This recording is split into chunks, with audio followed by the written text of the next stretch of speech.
Get mantra and meditation MP3s at JasonGallant.ca. So today I'm in Kilby Historic Park. Here, it's close to where I live, Harrison Hot Springs and Agassiz area, in that area. And this is a really neat place because it's got a lot of history. I think this place has been around for over 100 years. And there used to be a sawmill pretty close to here, and a lot of people used to live in this area. I'll show you a couple shots here. They lived up on these stilts, basically a lot of the buildings, just because the water used to come in and flood quite a bit, because this is the meeting of two big rivers, the Harrison River and the Fraser River. Yeah, it's a really neat area here, but I got permission to take a look around and to do some videos here because it is such a pleasant place to do videos. I mean, there's lots of little goats and chickens and animals and stuff. So today I want to talk to you a little bit about the path of power and the path of enlightenment, and how so many people mix up the two. So many students, so many people, I mean, people that comment down below in these videos, they always comment about something they want to control, something they want to manipulate, something they want to do in their life. And they're searching for spirituality to fix these problems and to do a lot of stuff. So they're really on the path of superpowers, or a path of control and manipulation. And a lot of people would think that the better they are able to control or manipulate life, the more spiritually advanced they are. This is a very large myth. I think this misconception exists because people will see someone who has a certain level of internal mastery, and then they'll see that there is also some external mastery. Perhaps there's a skill or something that they have developed, and then they automatically assume that the spiritual attainment is what caused the external mastery. Now, there's no disputing that when you're happier, when you are freer within, it is much easier for you to have the energy or the motivation or the passion in your life in order to master certain skills. It's much easier. You're not always depressed. Like when a person's really depressed, they have no energy. It's hard for them to even get out of bed in the day. There's no reason for them to live. You know, they have this feeling. Well, obviously, if you have a very low amount of energy or a low enthusiasm for life, it'll be very tough for you to be disciplined and to move into something and to develop some sort of mastery. But just because being happier or more fulfilled may assist with that, it by no means means that the skills that you develop are in alignment with enlightenment. Because there are a lot of people that develop skills that are doing so because they have not depression, but they have overwhelming fear and anxiety about life, and that's pushing them forward. That's pushing them energetically in a certain way that causes them to develop a certain skill. Perhaps it means that they make a lot of money. Perhaps it means that they are accomplishing big things in the world because they have this overwhelming fear around a certain issue. But this does not mean that they are free.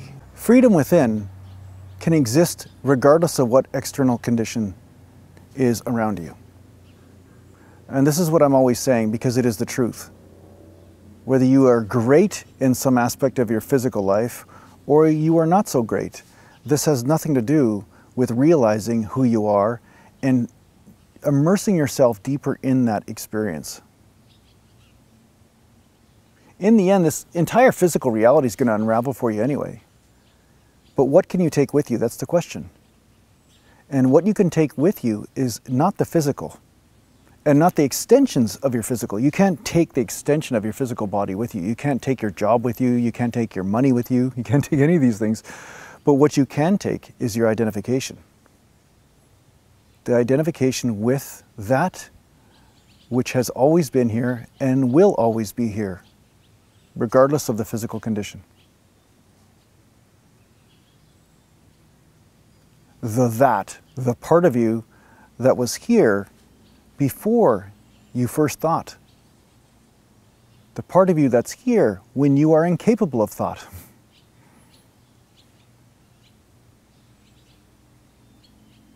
Now for many, not thinking is a scary, scary ordeal. Because they feel if they don't think, they will no longer exist.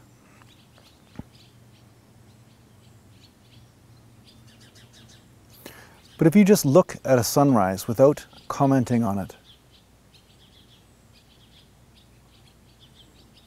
without criticizing it, without overlaying expectation upon it, without finding some use for it to be in your life. Just be there with the sunrise. You'll notice that nothing collapses. Nothing real anyway.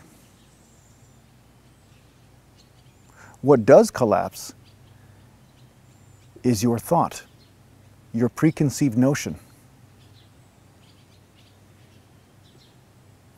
And that preconceived notion, that blueprint you carry around with you, is what is dulling and numbing down your ability to experience life in a more deep way, a more fulfilling way. The chickens are having some conflict beside me. There's just some noise from the barn there.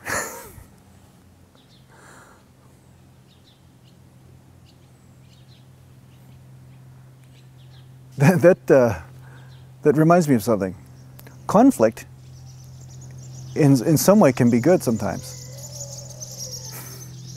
Because when you are in conflict, sometimes it is so immersive, if that's a word. It just immerses you in it so much so that you forget your thought and you are just fighting for your life.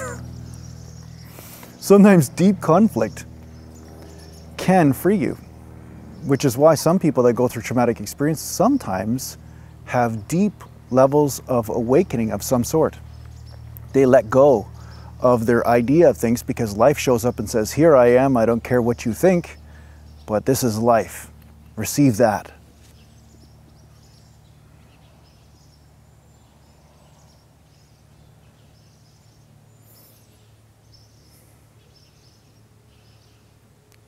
So the path to controlling life can sometimes come from trauma. It can come from these experiences where people want to avoid. But all of the avoiding is based on the notion that the physical body should live forever. It's based on the notion that my survival is the most important thing and that there is nothing beyond that.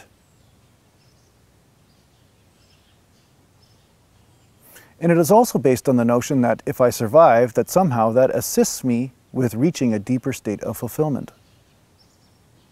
But the deeper state of fulfillment is not a prerequisite to your survival. You can survive and be very miserable about it. You probably meet a lot of people every day that are just so negative and they hate their life and they're just cursing this, cursing that, so angry about everything. Absolutely, totally miserable, but they're surviving. And a lot of them are probably causing a lot of havoc in your life right now. They're surviving, but they are miserable about their survival and they're going about a bunch of band-aid cures for their misery instead of finding the experience that's within, that's beyond the conditions on the outside.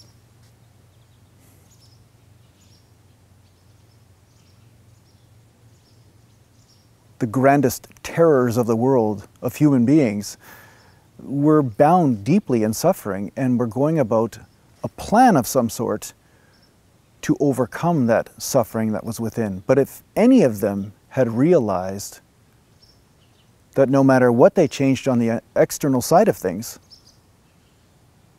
that the only way to heal suffering is within, there would have been a tremendous amount of terrible things that would not have happened.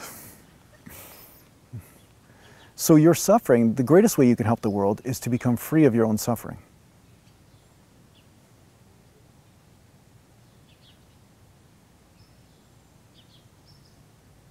So many times you think that when this thing happens in my life or that thing happens in my life, then things will be good. But in most cases, I always, there's exceptions to certain things, but in most cases, it doesn't change a thing.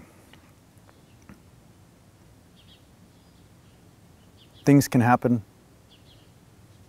More money can come, better career. Perhaps that relationship you've been looking for comes into your life. But as you sit in that new state for a period of time, in that new circumstance, you realize that the same experience is still there with you. The same experience of suffering that drove you into that circumstance is still with you. And this realization, when this comes to you, that's when you're truly ready for the spiritual path, because you start to realize that no matter how much you control on the outside, it will not heal the inside. It will not change the root cause of why you do what you do.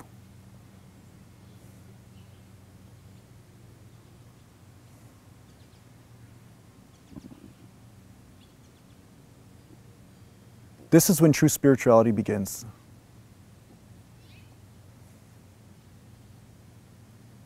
It's about letting go of your opinions, letting go of your plans. Internally, externally do whatever you want. Externally still survive, all that kind of stuff, but never delude yourself in thinking that those plans, when they come to fruition, then you'll be happy. There might be a moment of excitement. There might be a couple of experiences that come your way, but never will they be freedom. Sometimes success works against you. Sometimes you become successful at something, super successful, and then you're looking over your shoulder constantly of, when is this going to come crumbling down? When am I going to lose this? When is this going to go away? Which is why you see some people that are extremely rich become the cheapest. There becomes almost like a chokehold type grip on that life. And even though it starts to rot around them and starts to become miserable, the people hold on tighter. Hold on tighter. But fulfillment is not born that way. It does not come that way. It is automatically given to you once you give up your preconceived ideas and notions of what happiness really is. It's a supreme opening within, so that you receive everything that is already here, the incredible abundance that's already here, the incredible experience that's already here.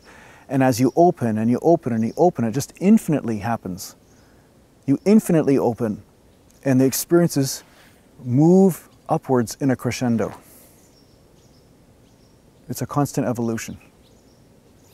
But it has very little to do with the external. Now, as this internal process happens, yes, you will find that what you do externally will also change, because the motive that was governing you is also changing.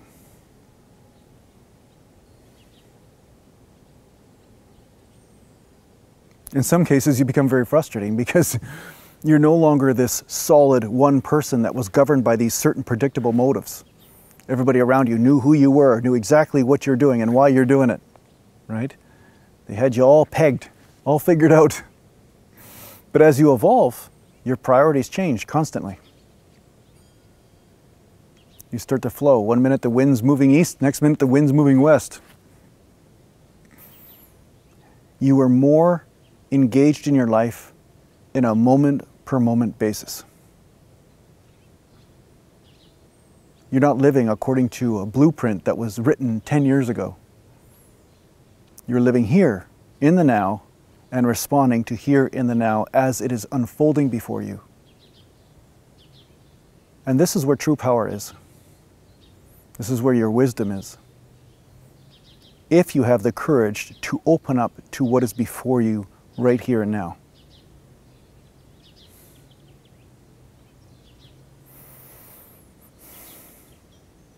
So I hope this helps you on your spiritual journey. Take care for now. You guys knock it off in there. They're still fighting. I think they're still fighting.